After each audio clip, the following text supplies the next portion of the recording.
Yeah. Wow. So, I mean, yeah, he and Will became very, very close working together on this on the project where he did, so many interesting people interviews over Yeah. the Yeah. course of COVID. Yeah. So 4 years of that. So Mm. yeah, so Well, he's yeah. All he right. We're he we're we're about to start here. okay. How valuable is it? Three, two, one. You're live. Hello, hello, hello, Santa Barbara. It's your chantress of everything valuable and beautiful, Elizabeth Stewart. And today I thought I would just do a little bit of a look back on 2024. Everybody's doing it, so I figure, okay, let me do this too. And I think one of the more phenomenal stories of the past year was uh, the discovery of John Lennon's wristwatch. And this is an incredible story, Richard. John Lennon, who left an indelible mark on 20th century culture as a musician and peace activist, had a mystery in his life which involved the disappearance of his rare Patek Philippe 2,499. That's a certain model of watch. Very expensive. Um, and he was an understated person in all other regards, but this Patek Philippe watch was an exceptional luxury piece. And it was made mid 20th century, had an 18 karat gold casing, a calendar, a moon phase dial, hallmarks of Swiss horology. Horology is the word that means to make a clock.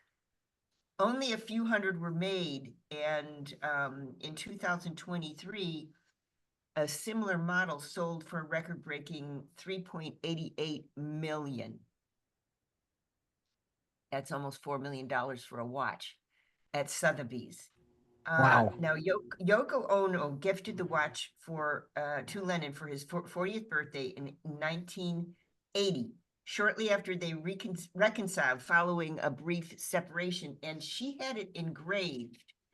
The back of it says, just like starting over, of course, referencing the song, Love Yoko, 10-9-1980 NYC. Okay. So the couple that was living in New York City at the time had just recorded the Double Fantasy album, and the Yoko, the wife, purchased the watch from Gubline, and this celebrated Lennon's 40th birthday and along with Sean's 5th birthday on October the 9th. And Lennon was assassinated 2 months later outside his Manhattan apartment. And in the wake of his passing, Ono focused on preserving Lennon's memory and established a memorial like Strawberry Fields in Central Park, which serves as a gathering place for fans.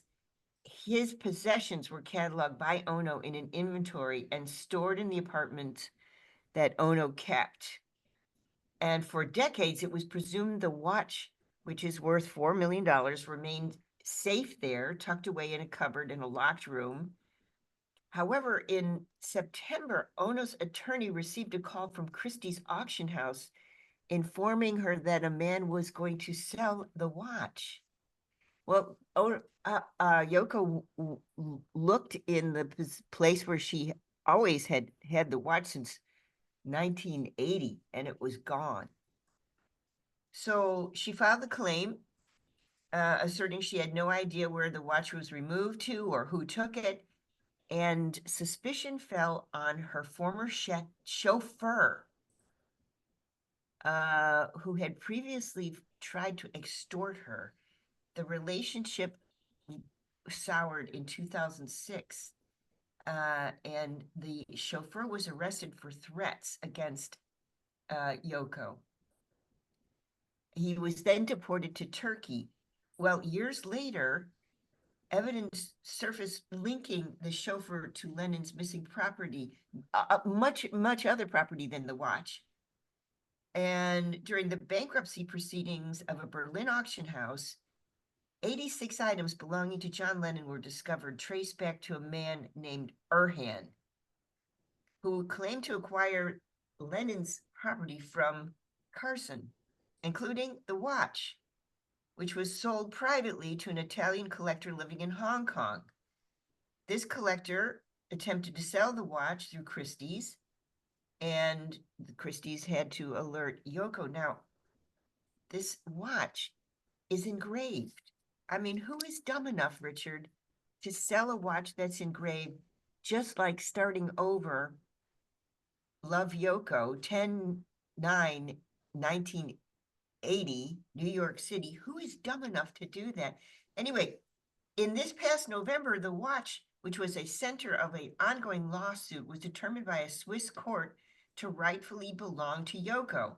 It's undisputed that the ownership was Yoko's by inheritance after the death of John Lennon. Secondly, we are allowed to assume that the watch was stolen by the former chauffeur, and there was nothing to suggest that Yoko wanted to give a $4 million watch to the chauffeur. Well, Yoko wants the watch back. She wants it back in the apartment. It's valued at $4 million. Experts say that it could sell for 10 times this amount due to its historical significance. The dealer, Eric Wind, in Fabulous Celebrity Men's Watches, stated it is possibly the most valuable wristwatch on earth. That, that was just this November made headlines that John Lennon's $4 million Patek Philippe men's wristwatch was stolen, and nobody really knows when it was stolen. It was probably missing since 2006, people assume. But it made its way around the world, selling to various private collectors until finally somebody decided to sell it at Christie's, and Christie's then traced it back to Yoko Ono. What a story for the art world this year. I think the extra bigger story was Snoop Dogg, who happened to be invited to visit the Louvre during the Paris Olympics off hours. So he had a private tour of the Louvre. And I want to tell you a little bit about that, Richard, when we get back from the break. Made history. Snoop Dogg had absolutely, I mean, the world's most visited museum has never closed for a celebrity tour before. And some of the photographs that came out of that visit are just incredible. There's a pastiche of him, Snoop Dogg, in front of the Mona Lisa, wearing his there was a medallion that the Olympics committee had made for him, and Versace made a special suit for him as well to go visit the Louvre. Incredible story. Don't turn that dial. Be back in a minute. All right, you're clear. Did you need out by 55? Yeah, thank you, Okay. Richard. All right, I got to set that up real quick here. All right. Well, always remember, Elizabeth, I don't care how intelligent or smart a criminal is, being a criminal, they're always stupid. I mean, look at Bernie Madoff. He died in prison. Yeah. Yeah. My father got ripped off by Bernie. Ah. Yeah. All right. It was interesting because my dad's wife could see the signs that the guy was a crook, and my dad just didn't listen. Anyway, yeah. Let's see here. I'm gonna do this because I don't know what I've got here. All right, we're coming back. All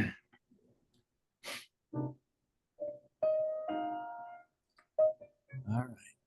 In 3, 2, 1, you're live. So the visit of Snoop Dogg to the Louvre during the Paris Olympics. Snoop Dogg attended the prelude to the Paris Games in 2024 at the Vuitton Foundation in Paris.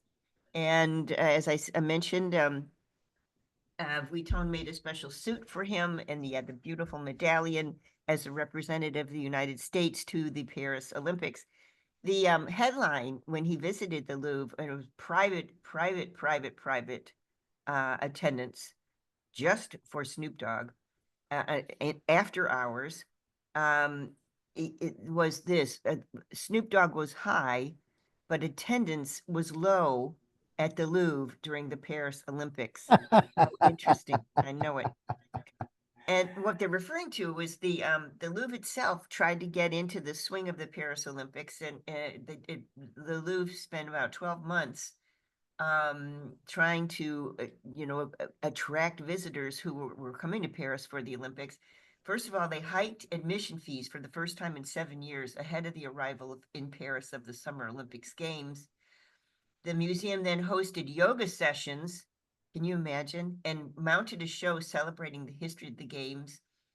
The famous French artist J.R. carried the torch into the Louvre. And of course, rapper Snoop Dogg paid the museum an after-hours visit. However, the museum saw attendance drop 22% over the same period from last year, probably due to safety-related measures, because, people are, art activism, they're throwing things at famous images, for Oh example, the yeah. Mona Lisa, for example. So this is the world's most visited museum, and attendance was down 22% during the Olympics, I think, because people were like, okay, we just don't want to get, go through the metal detectors and all this sort of thing, which is the future of museums now. Yeah. But Snoop Dogg was high, but attendance was low. I love that. Yep. It's a good line. That's a Um, great line. it's a great headline. So this year has seen so much news in the museum sphere, as we learned with Snoop Dogg's visit. Um, some of it was beginning, some of it was ending, some news was great. For example, Nicholas Kuleman, he takes over the British Museum after a theft scandal. This gentleman, Nicholas, ran London's National Portrait Gallery for a decade. He oversaw a $52 million restoration of the National Portrait Gallery. He is now moved to the British Museum, which is a 271-year-old institution in need of upkeep. The museum has a leaky roof, amongst other things.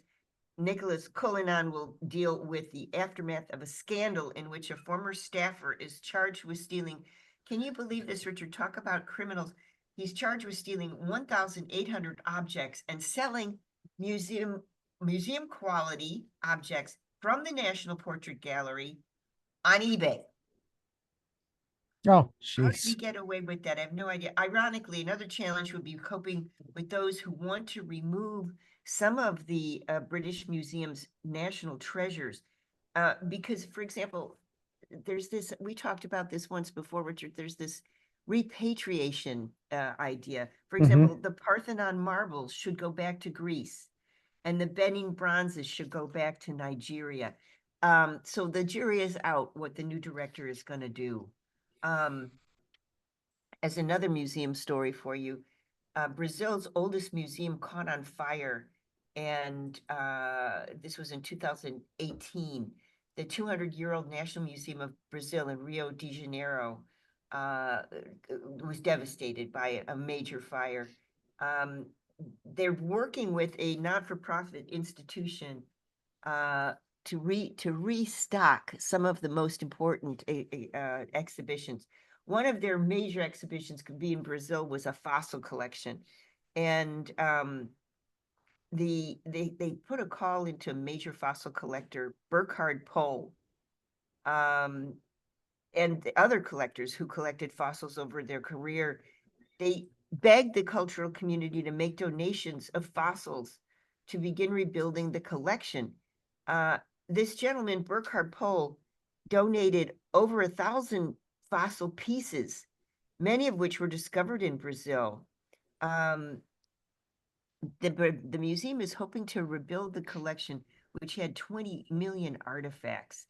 And this was the largest natural history museum in Latin America. So this wonderful collector is just this past month has started the ball rolling by donating over 1,000 fossils. just an amazing gift.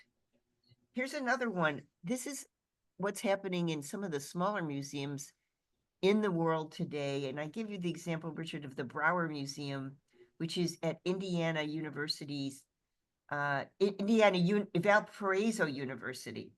So it's a smaller institution, and the museum is blessed by having some major donations over the years. They have some incredibly valuable canvases, such as a canvas by Frederick Edwin Church, Child Hessam, Georgia O'Keeffe, and these three pieces of art are worth as much as 15 million between the three of them. Well, what does the museum do? They are owned by the university. Enrollment is down at the university. The university faces $9 million deficit. The dorms are outdated, and the high-profile paintings are getting targeted by people that want to throw soup at them, of course, climate change protesters. The university proposed that they want to sell the paintings, lay off the museum staff, and close the museum. Well, you see, it's a not-for-profit organization, a museum typically, and a for-profit institution typically cannot use the funds from selling something that is a not-for-profit object to the public. And so they've taken it to court. It's a sad situation. But the management of the university is saying that the museum isn't part of a national museum, not-for-profit organization. It's owned by the university. So the jury is out right now, but this is what's happening in so many of the smaller museum institutions that are connected with a university where, they don't know, shall we sell the art? Can we sell the art? That's the question. Whitney Museum in New York, my niece works at the Whitney, or did an internship at the Whitney. She loved working there. They are doing a biennale. It's like so many of the great art institutions of the world, and it is going to be curated by two wonderful folks, Marcela Guerrero and Drew Sawyer. This is but Marcela's an expert in Puerto Rican art. She was the senior curator, the first Latina in the post at the Whitney in 2022. And so they will be curating a biennale at the Whitney Museum. And I know you heard this one, Richard. This is happening at Harvard at the Arthur M. Sackler Museum. Harvard has the museum called the Sackler, and protesters staged a die-in this past year. The die-in was a bunch of students lying on the floor and vowing not to move until the name was changed from the Sackler to another name. Doing nothing in this case generated as much news as doing something. Institutions all over the world were stripping the Sackler name from their buildings since 2018, when artist Nan Golden launched an advocacy organization against Sackler, who was a drug manufacturer that was sued. Great deal of money. Her organization was called PAIN, in an effort to hold the Sackler family responsible. Of course, they're the owners of Purdue Pharma. They aggressively and deceitfully marketed its claimed oxycodone and contributed to the deadly opioid crisis. Harvard students this year got together and demanded the removal of the name Arthur M. Sackler from a Harvard museum. But the university saw a way to alleviate this. It was Sackler's family and not Arthur Sackler himself that was involved in the making of oxycodone. So the name stays, at least for now. It's still the Arthur M. Sackler Museum.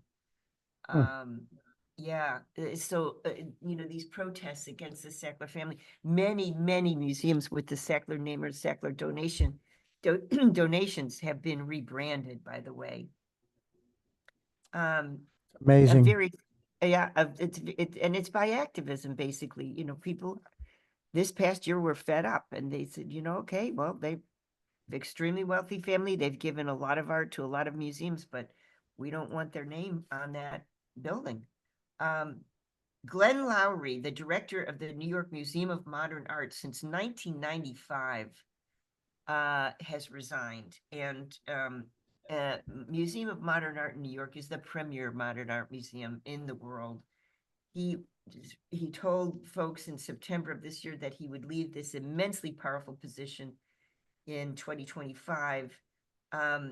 During this time when he was leading the museum, and we're talking about almost 40 years, Museum of Modern Art absorbed the Queens Contemporary Art Center, expanded majorly in 2004 and 2019, grew its endowment from 20 million to 1.7 billion dollars. So Glenn Lowry was an extremely important man in the world of contemporary art and will be stepping down. We don't know who will take over the Museum of Modern Art at this point. Let's see. I think another museum I wanted to tell you about, Richard, is the hotly anticipated opening of the Grand Egyptian Museum. The Grand Egyptian Museum is supposed to open in 2025, but it had a soft opening in December of 2024. Egyptian Museum is the home to of course, the ancient wonder of the ancient world, and this museum will be the globe's newest museum, called the Grand Egyptian, and it holds the world's greatest collection of Egyptian artifacts. It's not far from the Giza Plateau, and it is built in the shape of a pyramid, so it's often called the fourth pyramid of Giza. It's huge. It's 117 acres. It's going to be the nation's largest museum. The museum has cost Egypt $1 billion, and it's still being built. We don't know exactly when it'll open. The museum is saying it'll probably open in 2025. We are hopeful that that we will be able to see the world's greatest collection of Egyptian artifacts in Giza fairly soon. Let's see, the National Gallery of Art has its first Black president. The National Gallery of Art in Washington, D.C. This is a gentleman, Darren Walker. He was the longtime head of New York Ford Foundation and a member of the board of the National Gallery for many years. He is the first African-American to serve in the post of president of the National Gallery. And he has directly increased philanthropic support for the institution. And he is lobbying with other not-for-profits to do a Ford-funded acquisition program for the museum in the acquisition of African-American portraits and histories. I think it's fantastic. First Black president of the National Gallery, the National Gallery of Art in Washington, D.C. The largest gift ever by a private individual to a museum took place in UK this past year. Can you guess what was this gift and what was it worth, Richard? It was given to the British Museum in London. Throw out a dollar figure. What would you, if you had the money, what would you give a museum? Well, I'd actually, I'm the first thing comes to my $5 million. 1.27 billion. Oh my heavens. My wallet just broke. Yeah. So this is a gift. The Sir Percival David Foundation gave a gift of 1.27 billion. It was 1,700 rare Chinese ceramics worth that much. And that means that the British Museum will hold the most important collection of Chinese ceramics of any public institution outside of the Chinese-speaking world. And the reason that the Sir Percival David Foundation gave the gift was because the British Museum already has an incredible collection, a very strong collection of Chinese ceramics and Chinese antiquities. So the British Museum receives a donation in this past year of $1.2 billion. This is the largest gift in UK museum history. A favorite museum of mine, the Brooklyn Museum, has just turned 200 years old. How interesting is that? They have a new logo and splashy shows. One of the shows that happened this past year, we covered it, was the collection of Swiss Beats and Alicia Keys, who both collect incredibly good contemporary art. And there was an incredibly interesting pro-Palestinian protest at the museum. And we also covered the fact that the pro-Palestinian protest also was held at the director's home, which did not sit well with the director. So Ann Pasternak, who's the director of the Brooklyn Museum, had a nice bunch of protesters outside her home and her museum.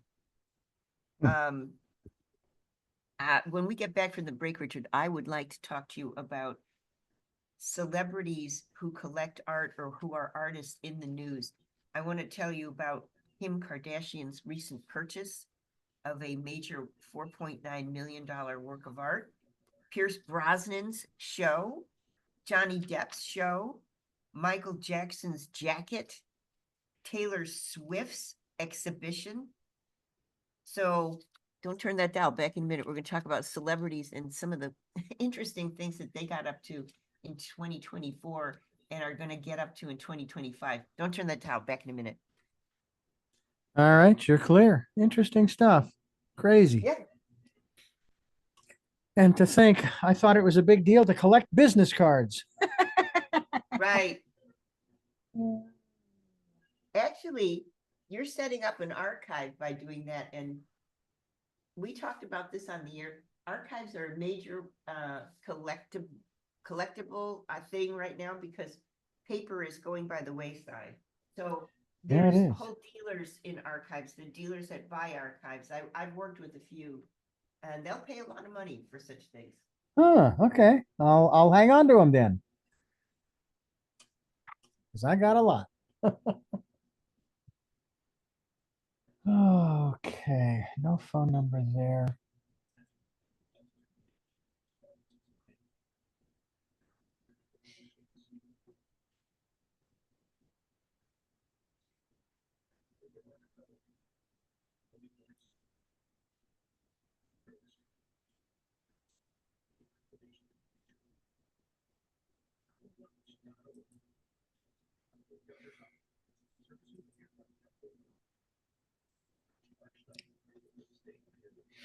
Let's see.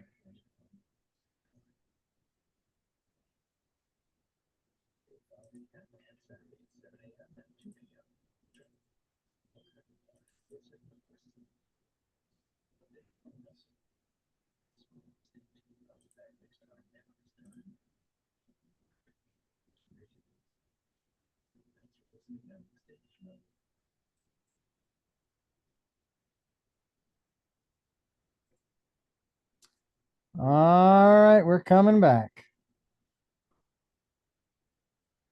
Whether we like it or not. In 3, 2, 1, you're live. So I promised you, Richard, I want to tell you about some recent celebrities in the art world. Kim Kardashian. So her famous momager, Kris Jenner, took a picture of Kim Kardashian's wicked pre-screening party. So Kris Jenner took a picture of the crowd at Kim Kardashian's home, her daughter's home. And in it, we discover the canvas painted by Jean-Michel Basquiat, which was sold at Christie's in 2017 for $4.9 million. That's part of Christie's post-war and contemporary art sale in London at 2017. And nobody knew who purchased that. Well, now we know. It was Kim Kardashian. She's also in the news because she claimed that some furniture that she purchased that's also in her house was authentic work by the late minimalist artist Donald Judd. And the Judd Foundation filed a lawsuit with the Keeping Up with the Kardashian star over the purchase of inauthentic furniture supposedly made by Judd. So she claimed that she owned something that was authentic, which is not authentic. And the foundation that manages the artist's rights is suing. So here's another case of big money and high celebrity. Pierce Brosnan, who was the sixth 007 in the 007 history, James Bond actor, has made his debut as an artist at Art Miami, and the collection management platform called OLEA displayed Brosnan's work in Miami in conjunction with Art Miami. The actor turned artist is displaying pieces that have been enhanced with, believe it or not, AI powered curatorial tools. You know, other celebrities that are painting and showing include Robbie Williams and Boy George. Who knew? Who Johnny knew? Depp. Yeah, Yeah. crazy. He opened a show of his stuff, his paintings called A Bunch of Stuff. So it wasn't just painting of yeah. The name of the show was A Bunch of Stuff. Huh. And this is, I guess a way he's kind of in the public eye. He was in the public eye with the court case with his ex-wife, Amber Heard. And since then, that was 2 years ago, he immersed himself in the art world. His biopic about the Italian artist Modigliani hit the news when it screened in Rome's Film Festival this past year. Johnny Depp was going to star as Modigliani. The project was suggested to him by fellow actor Al Pacino, and nothing actually came from that discussion with Al Pacino.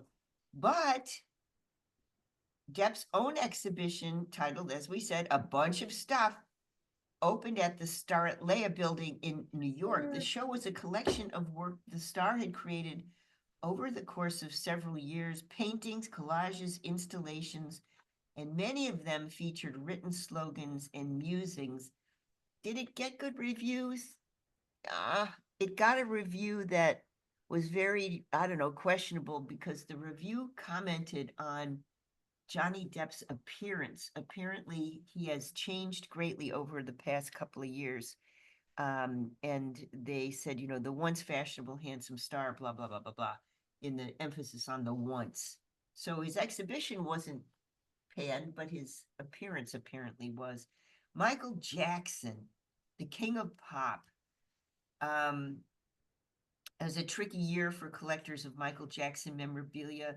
There was a court-ordered auction of 75 artworks attributed to Michael Jackson, but it was halted in August in Las Vegas at the very last minute, after the property owners was found to have declared bankruptcy. And so there was a court proceeding. Anyway, the auction company, King's Auctions, battled with questions and criticism. They postponed the sale 2 months later. They held the sale, which was destined to pay off a $3.2 million debt. The sale went off without a hitch. However, an auction house in New Jersey called Gotta Have Rock and Roll had their own problems when it came to trying to sell Michael Jackson jacket. This bright red jacket was claimed on the website to have been owned and worn by the musician during the production of 1983 award-winning music video for the Thriller album, but had never been worn during the shoot, and the auction house had to retract the jacket's description. And finally, we got one more, Richard. Taylor Swift. Big year for Tay-Tay. Earlier in the month, it was announced that the almost 2-year long Eras Tour, which ended in early December of 2024, brought in a record-breaking 2 billion in ticket sales. It was attended by 10 million people across 149 shows in 21 countries. But the obsession with Taylor Swift wasn't confined to stadiums this year. The love story singer became the focus of an exhibition at London's V&A Museum. The Victoria and Albert Museum held an exhibition called Taylor Swift, the Songbook Trail, a free display of archival objects, including instruments and outfits associated with the singer over the past 2 years of her stratospheric career. The V&A, I interned at the V&A. I did an internship there. It is a Victorian museum of great, great esteem, of great solidity, of tradition, of heritage, British culture. I was amazed to hear this, that they actually hired a Taylor Swift superfan advisor to shape the exhibition. I could not believe that. Anyway, yeah, Taylor Swift exhibition at the Victoria. I can't believe it's just so not, it doesn't fit. I was a janitor there. Yeah, right. So, but this is the venerable, bastion of British Victorian culture. Victorian Oh, Albert, yes. Yes. Yes. named Oh, after yes. Queen Victoria and Prince Albert. And they had a show, Taylor Swift, the Songbook Trail, this past year. Okay, I want to tell you when we get back from the break about somebody who thinks they found American aviator Amelia Earhart's plane. Ooh. Yeah, so don't turn that down. Back in a minute. Actually, they did, and they found it in one of the hangars at Santa Barbara Airport. Right. Yeah, sure. I'm going to try and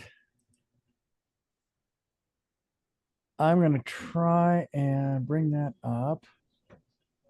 So these things are always really interesting to compile because you just can't believe some of this. Oh, no, I hear you. Yeah. I remember even the smell of the Victoria and Albert Museum. It smelled like ancient history, ancient British history. And Oh, yeah. I guess they're really trying hard to raise money and bring attention to museums. Like, okay, opening, we can loading up we the can news. too and show Taylor Swift's artifacts. Oh my gosh.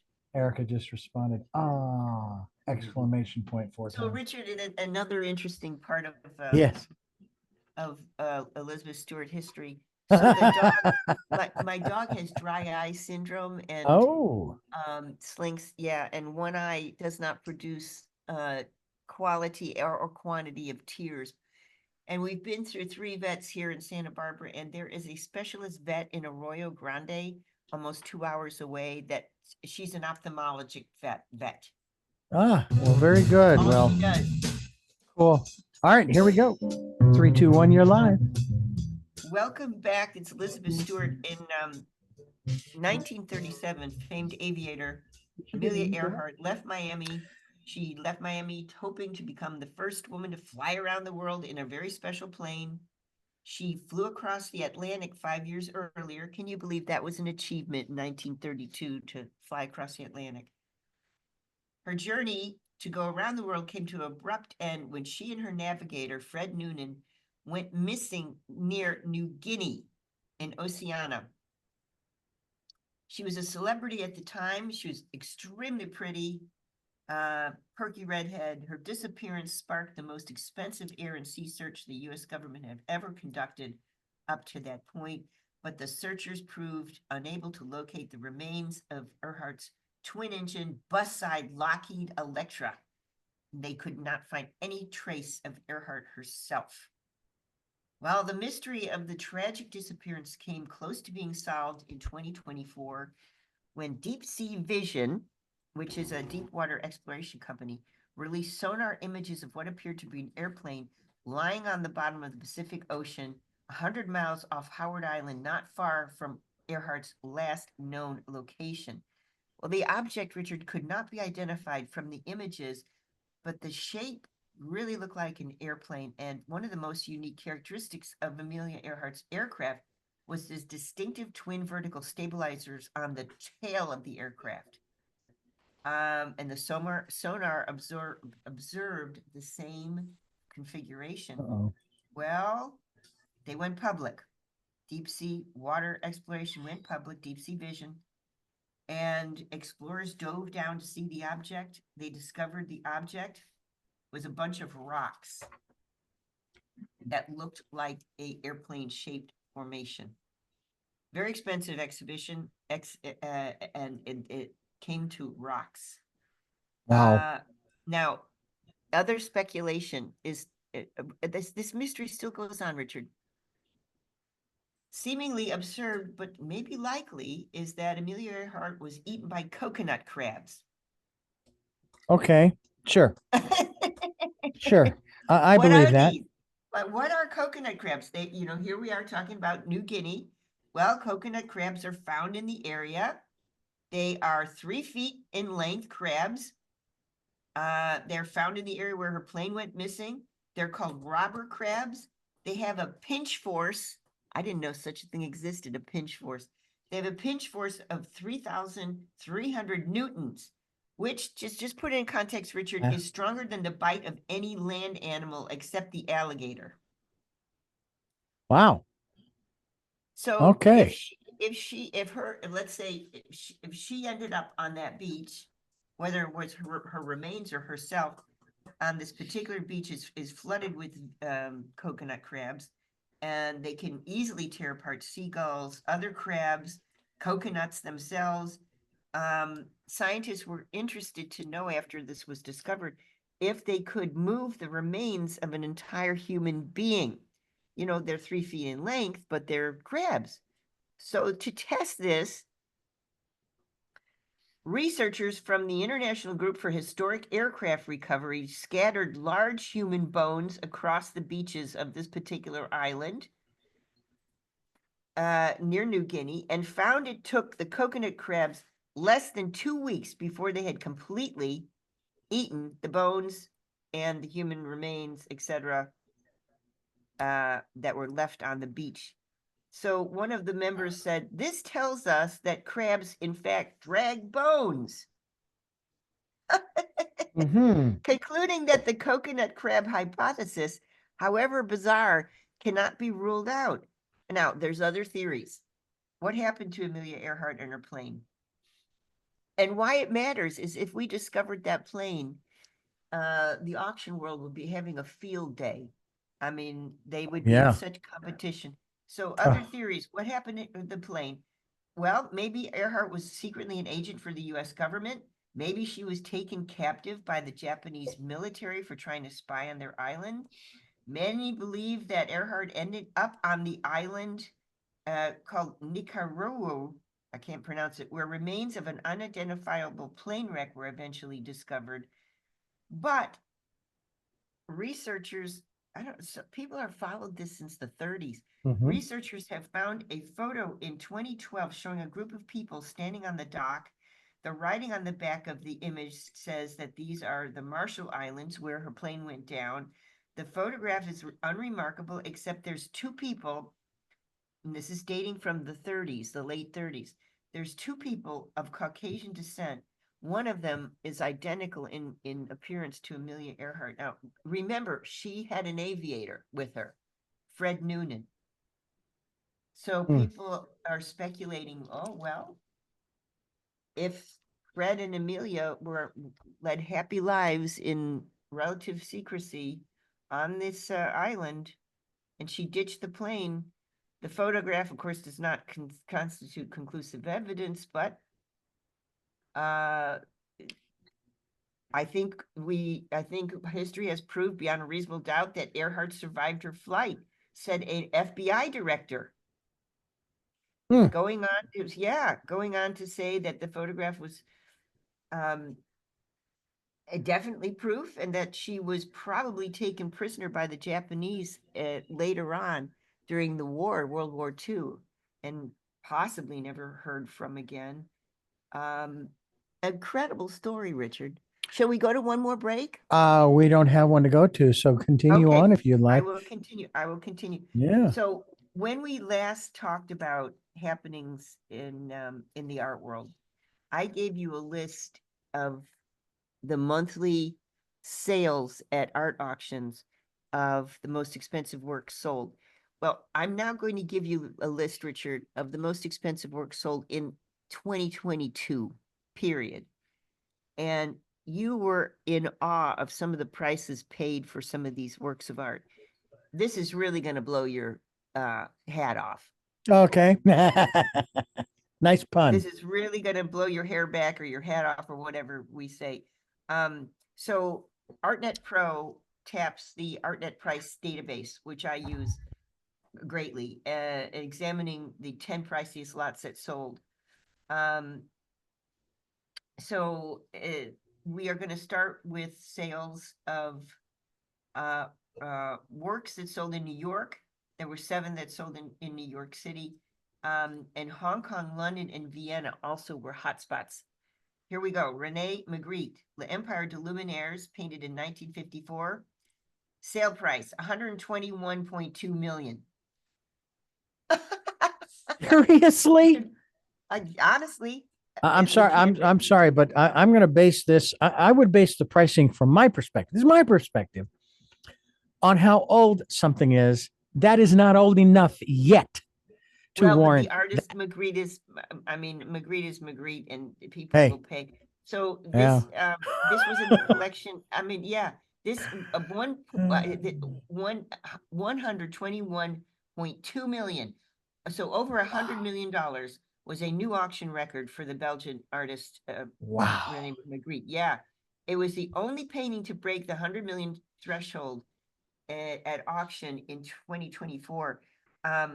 So it follows on the heels of a Magritte that sold for 80 million. That's great if you can get it. 86.7 million, Wow. to be honest. Yeah, so Ed Ruscha, we talked about this. Ed Ruscha, the Standard Station, is a work of art that is really, really interesting. It's very minimalistic. It was painted in the 60s, and it is what it says it is. It's a picture of the Standard Station in Palm Springs. It sold for 68.3 million. Well, I'll tell you what, if I was a minimalist painter, I would have them all beat because my painting would just be a blank canvas. If that ain't That's been done. minimalist, it's been done. It's Okay. already been done. All right. We got Claude- about 60 Claude- seconds left. Okay, here's another one that'll blow your hair back. Claude Monet, Nymphaeus, which was painted in 1914 to 1917, sold at Sotheby's for 60 million. Classic Monet painting of water lilies. It was a absolute jewel, sold for $60 million. Jean-Michel Basquiat, Untitled, sold for 46.4 million at Phillips in New York. Another Magritte sold for 42 million. And Andy Warhol sold for 35.5 million. A Vincent van Gogh sold for 33 million. A Mart Rothko sold for 32.5 million. What do you Great think, if you can Richard? get it. We got to go. All right. Thank you very much. Happy New Year, everybody. Perfect. Perfect. All right. You're free to roam around the city. Okay. Thank you, Richard. All right. Bye-bye. Okay.